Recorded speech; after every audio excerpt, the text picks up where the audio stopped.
গ্রীষ্মের তীব্র তাপদাহে থেকে বাঁচতে গোসল করার সময় ভারতের উত্তরপ্রদেশের আগ্রার যমুনা নদীতে ডুবে মারা গেছে ৬ তরুণী।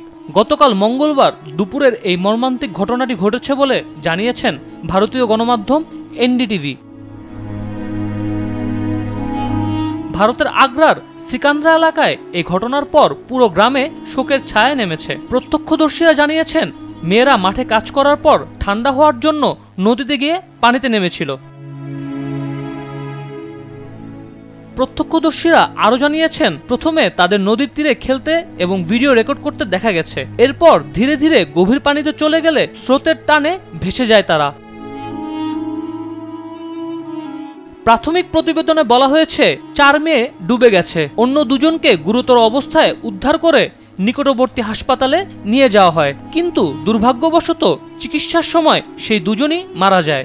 ৬ মেয়ের মধ্যে সবাই একই পরিবারের এবং কাছের গ্রামের বাসিন্দা। তাদের আকস্মিক মৃত্যুতে গ্রামের সবাই হতবাক। যমুনা নদীর তীরের কাছে একটি খামার আছে, সেখানে এই ৬ তরুণী কাজ করেছিল। প্রচণ্ড গরমের কারণে তারা ঠান্ডা হওয়ার জন্য পানিতে নেমেছিল। ভুক্তভোগীদের একজন আত্মীয় বলেন, আমরা কল্পনাও করিনি যে এই মর্মান্তিক ঘটনা ঘটবে। ঘটনাটির খবর ছড়িয়ে পড়ার সঙ্গে সঙ্গে গ্রামে বিশৃঙ্খলা ছড়িয়ে পড়ে এবং স্থানীয়রা নদীর তীরে ছুটে আসে। আশেপাশের লোকেরা পুলিশকে খবর দেয় এবং জেলা প্রশাসন সহ ঊর্ধ্বতন কর্মকর্তারা তাৎক্ষণিকভাবে ঘটনাস্থলে পৌঁছায়। মৃতদেহগুলি উদ্ধার করে ময়নাতদন্তের জন্য পাঠানো হয় এবং কর্মকর্তারা নিশ্চিত করেছেন ৬ জন মেয়েই নদীতে ডুবে মারা গেছেন।